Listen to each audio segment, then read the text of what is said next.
வணக்கம். கேட்பவர்களே, இன்றைய ஆழமான அலசல்ல நாம ரமேஷ் எஸ் பால்சேகரோட தி அல்டிமேட் அண்டர்ஸ்டாண்டிங் புத்தகத்தோட சாராம்சத்தை பார்க்க போறோம். ஆமாம், சூசன் வாட்டர்மன் தொகுத்த இந்த புத்தகம் வெய் வு வெய் அவர்களுக்கு அர்ப்பணிக்கப்பட்டிருக்கு. முக்கியமா அத்வைத வேதாந்தத்தோட மைய கருத்து, அதாவது நான்கிற தனிப்பட்ட செய்பவன் ஒரு மாயைங்கிறது இது விளக்குது இல்லையா? ஆமா, இது ரமேஷ் பால்சேகரோட சொந்த அனுபவ பகிர்வுன்னு கூட சொல்லலாம். அவரோட குரு நிசர்கதத்தா மகாராஜ், அப்புறம் குறிப்பா வெய் வு வெய் இவங்களோட போதனைகள் அவரை எப்படி பாதிச்சதுன்னு சொல்றாரு. ஓ, சுவாரஸ்யமா, ஆரம்பத்துல வெய் வு வெய்யோட எழுத்துக்கள் அவருக்கு புரியவே இல்லையான். ஆனா அதுவே பின்னாடி ஞானோதயத்துக்கு ஒரு முக்கிய திறவுகோலா அமைஞ்சிருக்கு. அப்படியா?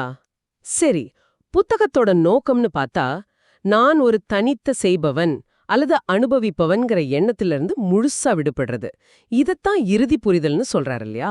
ஆமா, அதுதான். சரி, இந்த புரிதல் பயணத்தை ஆரம்பிக்கலாம். முதல் படியே ரொம்ப முக்கியம். நாம ஒரு தனித்த சுயமாக செயல்படுற நான்கிற எண்ணமே ஒரு மாயங்கிறது தான்.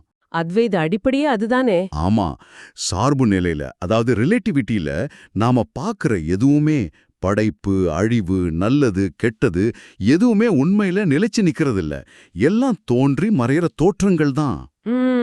இத உணராம வெறும் கருத்துக்களிலே சிக்கிக்கிட்டு இருக்கிற ஆன்மீக தேடல்ல இருக்கிறவங்கள கற்பனை காட்டுல தொலைஞ்சு போன குழந்தைகளோட ஒப்பிடுறாரு பால்சேகர். இந்த சார்பு நிலைய புரிஞ்சுக்க வெளிக்காலம் பத்தின நம்ம வழக்கமான எண்ணங்களை கொஞ்சம் மாத்திக்கணும்னு சொல்றீங்க, அப்படிதானே? மிகச்சரியா சொன்னீங்க.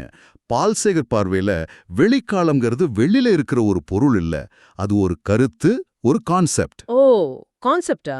ஆமா, அந்த கான்செப்ட் இல்லைன்னா பொருட்களோ நிகழ்வுகளோ அதை பத்தின எண்ணங்களோ இருக்க முடியாது. அப்போ இந்த கருத்து எங்கிருந்து வருது? அது நம்மளோட அடிப்படை அகமெய்மை, அதாவது நான் மூலம், நூமனோன்ல இருந்து வருது. சரி. வாழ்க்கையே இந்த அகமெய்மைங்கிற திரையில ஓடுற ஒரு சினிமா மாதிரி அவர் சொல்றாரு. அப்ப மரணம்ங்கிறது அந்த சினிமா முடியறதா? இது கொஞ்சம் எப்படி சொல்றது, தீவிரமா இருக்கேன். ஆமா, அந்த கருத்துக்களோட அடிப்படையில உருவான தோற்றம் முடிவுக்கு வர்றதான் மரணம்னு சொல்றாரு. இது உடல் மன அமைப்பு வேலை செய்யாம போறது பத்தினது. ஆனா அந்த அகமெய்மை, அந்த திரை எப்பவும் இருக்கு. ஓ, சரி சரி. இதுதான் நம்மள நான் மற்றும் என்னைங்கிற கருத்துக்களுக்கு இடையிலான வேறுபாட்டுக்கு கூட்டிட்டு போகுது. அந்த வேறுபாடு நான் வேற என்னை வேறயா? எப்படி? என்னைங்கிறது தான் காலத்துக்கு உட்பட்ட கருத்து. ஒரு பேர், ஒரு உடல், ஒரு வரலாறு, சில குணங்களோடு இருக்கிற ஒரு தனி நபருங்கிற எண்ணம் இருக்கு இல்லையா? அதுதான் எண்ணெய். நீங்களே பாருங்க, நல்லா தூங்கும்போது இந்த எண்ணெய் எங்க போகுது? அங்க அனுபவமோ அனுபவிக்கிற ஆளோ இல்ல. முழிச்ச பிறகுதான் நான் இன்னார், நான் இதை செய்யணும்னு அந்த எண்ணெய் உணர்வு திரும்ப வருது. ஆமா ஆமா. இந்த எண்ணெய உண்மையான சுதந்திரமான தனித்த உண்ணா நினைச்சுக்கிறது தான் பந்தம், அதாவது பாண்டேஜ்னு சொல்றாரு பால்சேகர். அப்போ இந்த தனிச்சு இருக்கிறங்கிற உணர்வு தான் துன்பத்துக்கு காரணமா? அதுதான் முக்கியமான விஷயம். நான் மத்தவங்க கிட்ட இருந்தும் இந்த பிரபஞ்சத்துல இருந்தும் தனியா இருக்கேன்னு நினைக்கிறதே பிரிவினையை உருவாக்குது. அதிலிருந்து பயம், போட்டி, பாதுகாப்பின்மை எல்லாம் வருது. பால்சேகர் இன்னும் ஒருபடி மேல போய் மனித உடல் மன அமைப்ப ஒரு நிரல்படுத்தப்பட்ட கருவி, ஒரு ப்ரோக்ராம் இன்ஸ்ட்ருமெண்ட்னு சொல்றாரு. நிரல்படுத்தப்பட்ட கருவியா? அப்போ நம்ம விருப்பம், சுதந்திரம் நான் செஞ்சேன், நான் தேர்ந்தெடுத்துன்னு நினைக்குது. ஆனா அது உண்மை இல்ல. ஆனா பால்சேகர் சொல்றது இந்த கருவி அதோட ப்ரோக்ராமிங் படிதான் வேலை செய்யுதுன்னு. நான் செய்பவன்கிற இந்த எண்ணம் இருக்கிற வரைக்கும் உண்மைய, அதாவது நாம அந்த செயல்களுக்கு அப்பாற்பட்ட தூய உணர்வு நிலைங்கிறத உணர முடியாது. இதுதான் அறியாமையோட ஆணிவேர். இது பகவத்கீதையிலும் வருது இல்லையா? பிரகிருத்தியோட குணங்கள் தான் செயல்களை செய்யுது, ஆத்மா சாட்சியா இருக்குன்னு. ஆமா ஆமா, நினைவுக்கு வருது. இது காலம் பத்தின நம்ம புரிதலையும் மாத்துதே. போன காலம், வர காலம் எல்லாம் வெறும் கருத்துக்கள் தானா? நிச்சயமா. கடந்த காலம்னா என்ன? நினைவில் இருக்கிற ஒரு பதிவு, ஒரு எண்ணம். எதிர்காலம்னா ஒரு எதிர்பார்ப்பு, ஒரு கற்பனை. ரெண்டுமே இப்போ மனசுல மட்டும்தான் இருக்கு.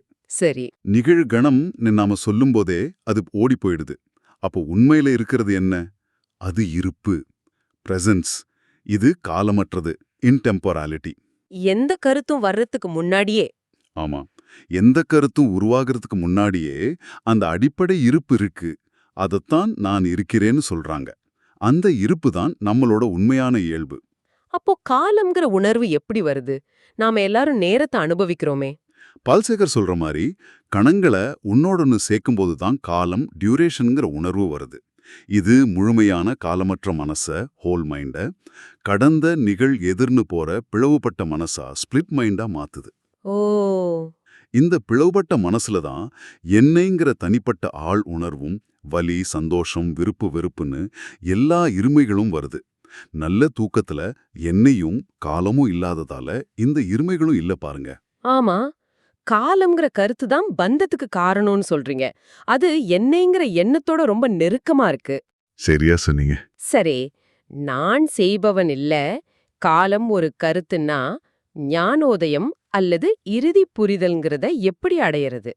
அதுக்குன்னு ஒரு முயற்சி பண்ண முடியாதா? இதுதான் ரொம்ப நுட்பமான இடம். ஞானோதயம்ங்கிறது புதுசா எதையாவது அடையிறதோ எதையாவது செய்யறதோ இல்ல. அப்போ என்ன? ஞானம் அடையணும்னு நினைக்கிற அல்லது ஞானம் தேவைப்படுற ஒரு தனியாலே உண்மையில இல்லங்கிறத உணர்றது தான் அது. அதனாலதான் இது பெரும்பாலும் திடீர்னு நடக்கிற ஒரு புரிதல்னு சொல்றாரு பால்சேகர். படிப்படியா அடையிற விஷயம் இல்ல. படிப்படியா அடையிறது காலத்துக்குள்ள நடக்கிறது. ஞானம் காலத்தை கடந்த விஷயம். இல்லாத ஒரு ஆள் எப்படி ஞானம் அடைய முடியும்? இது ஒரு புதிராவே இருக்கே. மிகச்சரி, அதுதான் அந்த புதிர். இதுக்கு ஒரே வழி அந்த தனியாள், அந்த எண்ணெய்ங்கிற எண்ணம் ஒரு கற்பனை தான் உணர்றது தான். காலம்ங்கிற கருத்துலேருந்து விடுபடும் போதுதான் இது சாத்தியம். அப்போ ஞானிக்கும் சாதாரண மனுஷனுக்கும் என்ன வித்தியாசம்? ஞானிக்கு கோவம், பயம் இதெல்லாம் வராதா? நிச்சயம் வரும். ஞானி உணர்ச்சியே இல்லாதவர் இல்ல. ஆனா அவர் மனசுல வர்ற எண்ணங்களையும் உணர்ச்சிகளையும் கோவம், பயம், சந்தோஷம் எதா இருந்தாலும் சும்மா அந்த உடல் மனக்கருவியில நடக்கிற நிகழ்வுகளா பாக்குறாரு. ஹம், அத தன்னோட உண்மையான சொரூபத்தோட அடையாளப்படுத்திக்கிறது இல்ல. அவர் வாழ்க்கையோட இருமையை ஏத்துக்கிறாரு. ஆனா சாதாரண மனுஷன் தன்னை அந்த எண்ணங்களுக்கும் உணர்ச்சிகளுக்கும் சொந்தக்காரனா செய்வவனா நினைச்சு அதுக்கு ரியாக்ஷன் பண்றான், அதுல சிக்கிக்கிறான். இது நான்கிற கற்பனை உருவத்திலிருந்து விடுபடுறது, டிஸ்ஐடென்டிஃபிகேஷன் பத்தினது. அந்த தப்பான அடையாளத்திலிருந்து விடுபடுறது தான் விடுதலையா? இதுதான் அந்த கயிறு பாம்பு உதாரணத்தோட ஆழமான அர்த்தமா? ஓரளவுக்கு. இருட்டுல கயிறை பார்த்து பாம்புன்னு பயப்படுறோம். வெளிச்சம் வந்ததும் அது கயிறுன்னு தெரியுது, பயம் போகுது. இது ஒரு நிலை. ஆனா பால்சேகர் இன்னும் ஆழமா போறாரு. எப்படி? கயிறுன்னு பாக்குறதும் கூட ஒரு தோற்றம்தான். அந்த பாம்பை பார்த்தவனும் கயிறை பார்த்தவனும் கூட அந்த மெய்மையில தோன்ற தோற்றங்களேன்னு உணர்ற வரைக்கும் மாயா முழுசா போகாதுன்னு சொல்றாரு. முக்கியம் என்னன்னா, அந்த பார்த்தல்ங்கிற தூய உணர்வு நிலை, அவேர்னஸ் கான்ஷியஸ்னஸ் தானே தவிர பார்க்குற ஆளோ பார்க்கப்படுற பொருளோ இல்ல. இது கொஞ்சம் எப்படி சொல்றது, சிக்கலா இருக்கே. பாக்குறவனும் தோற்றம்னா அப்ப யாரு பாக்குறது? பார்க்கிறவன் ஒரு தனி நபர் இல்ல. பார்த்தல்ங்கிற செயல்பாடு, அதாவது உணர்தல், நோயிங் அவேர்னஸ், அதுதான் அடிப்படை உண்மை. இதுதான் நம்மள வுவேங்கிற தாவோயிச கருத்துக்கு கூட்டிட்டு போகுது.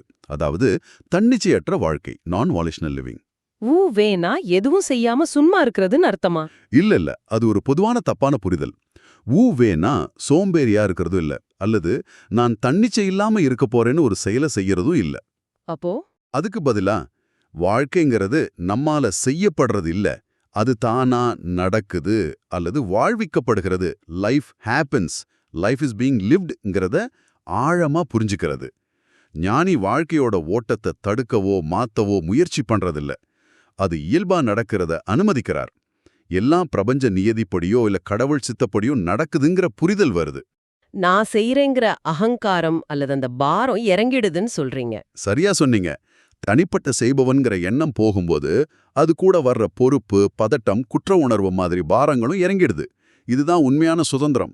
இந்த புரிதலுக்கு நீங்க முன்னாடி சொன்ன மூலப்பொருள், தோற்றப்பாடு, ஃபினாமினான்கிற கருத்துக்கள் முக்கியம்னு நினைக்கிறேன். அதை இன்னும் கொஞ்சம் விளக்க முடியுமா? அந்த திரை சினிமா உதாரணத்தை வச்சு. நிச்சயமா. மூலப்பொருளுங்கிறது அந்த மாறாத திரை மாதிரி. அதுதான் மூலம். தூய அகவயமானது, காலமற்றது. அதுதான் உண்மையான நான் இருக்கிறேன். தோற்றப்பாடுங்கிறது அந்த திரையில தோன்றி மறையிற சினிமா. அதாவது நம்ம உணர்வு நிலையில, வெளி காலத்துல தோன்ற இந்த உலகம், அதுல இருக்கிற பொருள்கள், நம்ம உடல், மனம், எண்ணங்கள், அப்புறம் என்னைங்கிற கருத்து உட்பட எல்லாமே. நாம திரைய பார்க்காம சினிமாவையே பார்த்து மயங்கற மாதிரி, மூலத்தை பார்க்காம தோற்றங்கள்லயே சிக்கிக்கிறோம்னு சொல்றீங்களா? ஆமா, பால்சேகர் சொல்ற மாதிரி நாம இந்த தோற்றமான உடல், மனம் இல்ல, நாம அதோட இல்லாத தன்மை, அதாவது அந்த தூய உணர்வு நிலை. மெய்மைங்கிறது ஒரு பொருள் இல்ல, அது இன்மையேனும் ஒரு இடத்துல சொல்றாரு. இது ஜென் குரு ஹுய்னிங் சொன்ன ஆரம்பத்துல இருந்து எதுவுமே இல்ல, from the beginning not a thing இஸ்ங்கிறத ஒத்துருக்கு. ஆனா மூலமும் தோற்றமும் முற்றிலும் வேற வேறையா, இல்ல ரெண்டும் ஒன்னா? இங்கதான் குழப்பம் வருது. இது ரொம்ப முக்கியமான கேள்வி. பால்சேகர் ரொம்ப தெளிவா வலியுறுத்துறது என்னன்னா இது ரெண்டும் அடிப்படையில வேற வேற இல்ல. ஓ அப்படியா? தோற்ற உலகம் சம்சாரம்ங்கிறது மூலத்தோட நிர்வாணம் வெளிப்பாடுதான். உணர்வு நிலையே கான்ஷியஸ்னஸே இந்த தோற்ற உலகமா தன்னை வெளிப்படுத்திக்குது. ஒன்னும் இல்லாம இன்னொன்னு இல்ல, திரை இல்லாம சினிமா ஏது? சரி சரி. இதத்தான் நம்ம தத்துவத்துல சத் சித் ஆனந்தம்னு சொல்றோம். சத் இருப்பு, சித் உணர்வு நிலை, ஆனந்தம் பேரின்பம் அமைதி. இது மூணும் பிரிக்க முடியாதது. இத ஞானேஸ்வரர் அவரோட அமிர்த அனுபவத்துல அழகா சொல்லியிருக்கிறத பால்சேகர் சொல்றாரு. சிவம் வேற சக்தி வேற இல்லங்கிற மாதிரி. இது கேட்க ரொம்ப ஆழமா இருக்கு. நவீன இயற்பியலுக்கும் இதுக்கும் தொடர்பு இருக்குன்னு கூட பால்சேகர் சொல்றாருன்னு படிச்சேன். அது எப்படி? ஆமா, அது ரொம்ப சுவாரஸ்யமான பகுதி. பால்சேகரை அலைன் ஹாஸ்பெக்டோட சோதனை, டேவிட் போம், கார்ல் பிரைப்ராம்னு சில இயற்பியலாளர்களோட கருத்துக்களை சொல்றாரு. அவங்களோட ஆய்வுகள் என்ன காட்டுதுன்னா, பிரபஞ்சம் ஒரு பிரிக்க முடியாத முழுமை, அன்டிவைடட் ஹோல்னஸ். எல்லாம் ஒன்னோடொன்னும் ஆழமா பிணைஞ்சிருக்கு. பொருள்களுக்கு நடுவுல இருக்கிற தனித்தன்மைங்கிறது ஒரு மாயை. பிரபஞ்சம் ஒரு ஹோலோகிராம் மாதிரி செயல்படலாம். அதுல ஒவ்வொரு பகுதியும் முழுமைய தன்னுள்ள வச்சிருக்கு. ஆச்சரியமா இருக்கே. அது மட்டும் இல்ல, பாக்குறவரோட உணர்வு நிலையே அவர் பாக்குற யதார்த்தத்தை உருவாக்குறதுல பங்கு வகிக்குது. இது அத்வைதம் சொல்ற உலகம் மாயை, உணர்வு நிலையே எல்லாம்ங்கிற கருத்தோட ரொம்ப நெருக்கமா பொருந்தது பாருங்க. ஆஹா, பழங்கால ஞானமும் நவீன அறிவியலும் ஒரே திசையை காட்டுது போல தெரியுது. இந்த புத்தகம் முழுசும் மத்த ஞானிகளோட மேற்கோள்களும் நிறைய இருக்கு இல்லையா? பால்சேகர் தன்னோட புரிதலை உறுதிப்படுத்த நிறைய ஞானிகளோட வார்த்தைகளை ஆதாரமா காட்டுறாரு. உதாரணத்துக்கு அஷ்டவக்ர கீதையிலிருந்து நீ உடல் இல்ல, நீ வெறும் சாட்சி, உணர்வு நிலை, விருப்பு வெறுப்பு மாதிரி இருமகன் ஞானிய பாதிக்காது, எண்ணங்கள்ல இருந்து விடுதலை அடையறது தான் முக்கியங்கிற மாதிரி கருத்துக்களை சொல்றாரு. பகவத்கீதையை பத்தி ஏற்கனவே சொன்னோம். ரமண மகரிஷியோட போதனைகளும் முக்கியமா வருதா? நிச்சயமா. ரமணரோட மிக முக்கியமான வழிகாட்டல் நான் யார்னு விசாரி, என்கொயர் ஹூ am Iங்கிறத பால்சேகர் அடிகோடிட்டு காட்டுறாரு. அந்த நான்கிற மூலத்தை கண்டுபிடிக்கிறது தான் வழின்னு சொல்றாரு. அப்புறம் ரமணர் அடிக்கடி சொல்ற அது அப்படித்தான் இருக்கு, இட் இஸ் ஆஸ் இட் இஸ்ங்கிற வாக்கியமோ நடக்கிறத அப்படியே ஏத்துக்கிற மனப்பான்மையை வலியுறுத்துது. புத்தரோட போதனைகளும் இதே கருத்தை தான் சொல்லுதா? ஆமா, புத்தரோட மைய போதனைகள்ல ஒண்ணு, நிகழ்வுகள் நடக்குது, செயல்கள் செய்யப்படுது, ஆனா தனிப்பட்ட செய்பவன்னு யாரும் இல்ல. இது பால்சேகரோட மைய கருத்தோட 100% ஒத்துப்போகுது. அப்போ இத்தனை ஞானிகளும் நூல்களும் சொல்றதோட ஒட்டுமொத்த சாரம் இதுதான். நாம ஒரு தனித்த சுயமாக செயல்படுற அல்லது அனுபவிக்கிற ஆள் இல்ல. இருக்கிறது ஒன்னே ஒண்ணுனா அது காலமற்ற எல்லையற்ற உணர்வு நிலை. அந்த உணர்வு நிலையே இந்த உடல் மன கருவி வழியா செயல்படுது. சரிதானே? மிக சரியா புரிஞ்சுக்கிட்டீங்க.